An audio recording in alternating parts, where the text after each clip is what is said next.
बिल्कुल big boss में जाना पसंद करूंगा और जो दिखता है वही बिकता है। हमारी इंडस्ट्री का ये जो रूल है, स्पिरिचुअला से उठाया और लॉकअप में ले गए। पर एक अब्दू है करके, बहुत क्यूट है थोड़ा सा। Hi guys, I am Shivam Sharma and you are watching me on टेलीचस्का।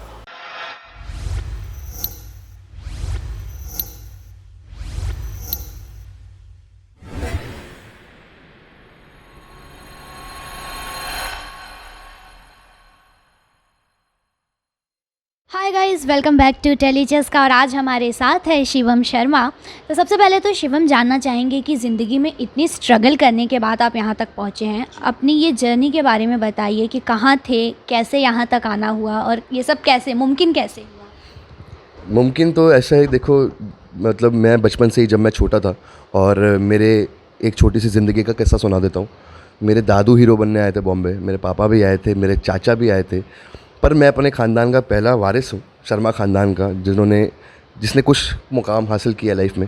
पर थोड़ा सा समय लगता है हर चीज़ में, जैसे कि कोई भी चीज़ आसानी से भी मिल जाए ना, उसका मज़ा नहीं आता। और मैं बहुत पॉजिटिविटी से जीता हूँ ज़िंदगी को, तो मैंने कभी हार नहीं मानी और हमेशा बस कुछ कर गुजरने की वो शिद्दत जो मन में थी। और कहते हैं हार्ड वर्क स्मार्ट वर्क और इंटेग्रिटी से मैं चलता हूँ ज़िंदगी में। तो वैसे ही मैं बस रुका नहीं। एक फरहान अख्तर साहब की लाइन है ना, मैं गिरना चाहता हूँ, उड़ना चाहता हूँ और संभलना चाहता हूँ, बस रुकना नहीं चाहता।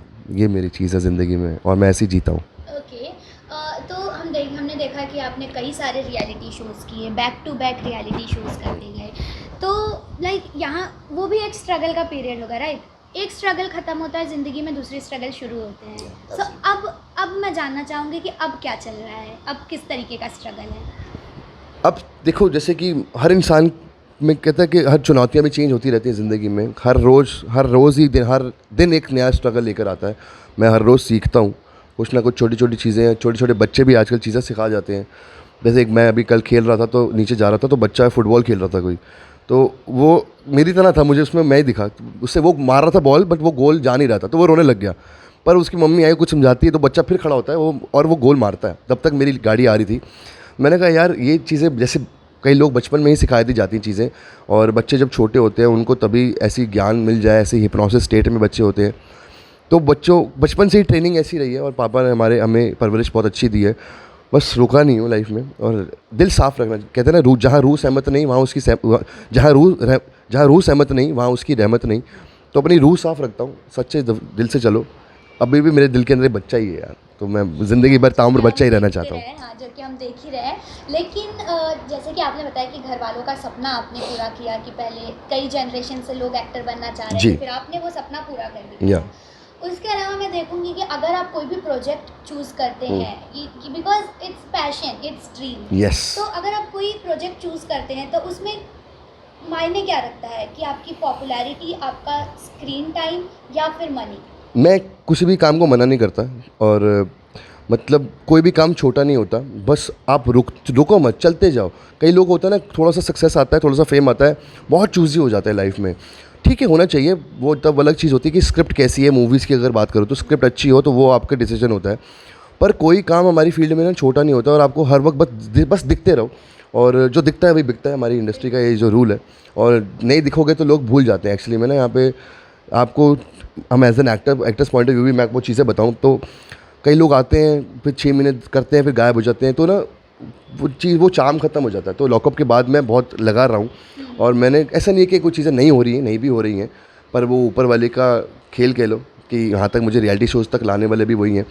तो मैं रुक नहीं रहा हूँ, मैं चीज़ें आती हैं, मैं अपनी चीज़ें बोलता हूँ। बजट का इश्यूज़ भी हो जाते हैं कई बारी, पर अपनी टर्म्स पे, इन द सेंस काम अच्छा है, मैं परफॉर्मेंस अच्छी कर रहा हूँ।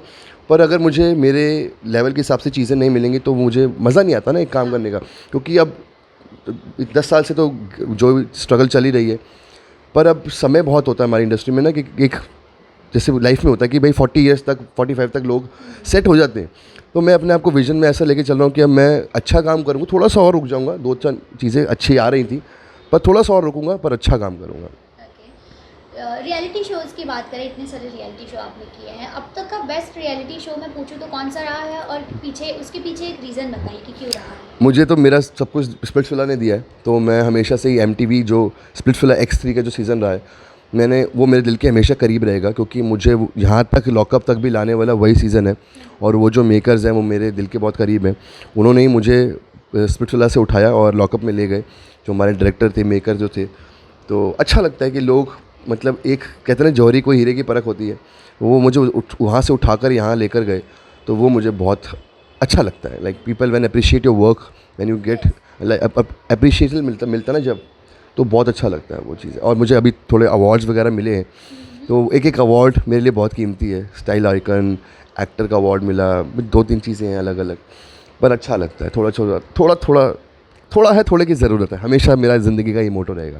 तो मैं पूछ रही थी कि रियलिटी शोज जैसे कि आपने जिक्र किया स्प्लिट्सविला का, इस बार होस्ट बदलने वाले हैं, अर्जुन बिजलानी आने वाले हैं, आपका भी कहीं ना कहीं जिक्र किया जा रहा है कि आप भी नज़र आएँ, तो उसे लेकर क्या कुछ कहना चाहिए? इस बारे में मैं आई हैव नो आइडिया। ये चीज़ें कहाँ उठती हैं, जो भी होती हैं वो लोग बना देते हैं, क्योंकि मैं अपने शो का सीज़न का मतलब सबसे ज़्यादा तवज्जो मुझे उस सीज़न में मुझे मिली थी, तभी मुझे लॉकअप में भी वो लोग ले गए। तो मैं कभी भी इन चीज़ों को सर पे नहीं चढ़ने देता, वरना लोग बहुत आते हैं इंडस्ट्री में और इंडस्ट्री में गायब हो जाते हैं, पता नहीं चलता, और झुके हुए पेड़ों पर ही फल लगते हैं। तो ज़िंदगी में हमेशा सर झुका के सबको नमस्कार करते करते अपनी ऑडियंस को, जिन्होंने मुझे इतना प्यार दिया है, लॉकअप में मेरी वोटिंग भी करी है लोगों ने, तो मैं सबको थैंक यू बोलना चाहूँगा यार। यहाँ तक बनाने इंसान को ना दुनिया देश जो ऑडियंस है वो बनाती है। अमिताभ बच्चन साहब को भी आज वो जो लेवल है, क्योंकि वो उनके चाहने वाले, उनका व्यक्तित्व ऐसा है, उनका जो व्यवहार है लोगों के साथ। और आज भी उनका कल जन्मदिन था, वो बाहर खड़े, वो आते हैं, हर संडे आते हैं। वो उनको पैसे तो मिलता नहीं ये सब करने का, पर क्योंकि वो दुनिया ने उनको इतना प्यार दिया, इतना प्यार मिला है, वो लेजेंड इसीलिए बने हुए, क्योंकि झुके हुए पेड़, उनको फल उनको जो लगे हुए हैं, वो इसीलिए आज अमिताभ बच्चन है। वहाँ तक का लेवल सोचता है आदमी पहुँचने का, पर वो अमिताभ बच्चन तो एक ही है। सो अब इतने सारे रियलिटी शोज़ करने के बाद अब कौन से रियलिटी शो में जाना पसंद करेंगे आप?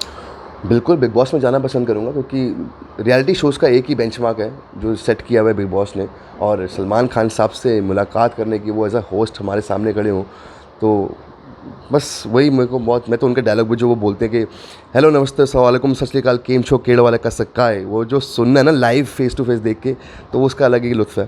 तो उसका इंतज़ार रहेगा ज़िंदगी भर। ये सीज़न भी काफ़ी मतलब बज़ क्रिएट कर रहा है। कंटेस्टेंट्स की बात करें तो कौन पसंद आ रहा है, किसे सपोर्ट कर रहे हैं, क्या कुछ कहना चाहिए?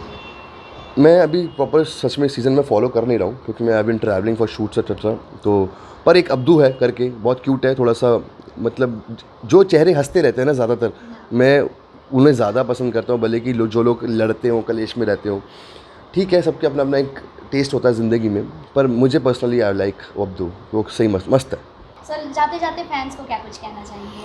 मैं हमेशा से कहता हूँ कि यार थैंक यू सो मच, आप लोगों ने मुझे यहाँ तक जहाँ भी जो भी मैं आज हूँ, सिर्फ़ और सिर्फ आपकी बदौलत हो, क्योंकि वोटिंग जो लॉकअप में लोगों ने करी है मेरे लिए दबा के, मैंने बाद में जब 12 के वोट्स देखे अपने, तो मैंने देखा, मैं कहा यार वाह, मैं इतना भी मतलब इतने लोगों तक मैं पहुँच पाया, क्योंकि हर बंदा भी शो देखता है ना, वोट नहीं कर पाता कई लोग, पर दुआ भी दे देते हैं। तो जो जिन्होंने दुआएँ दी हैं उनको भी मतलब love you all, thank you so much guys. मैं आगे भी करता रहूँगा एंटरटेन आप लोगों को, और टेंशन ना लो, मैं जाने के लिए नहीं आया हूँ, हमेशा के लिए आने के लिए आया हूँ। सो हमेशा मैं आपके लिए मनोरंजन के लिए मैं आता रहूँगा। Thank you.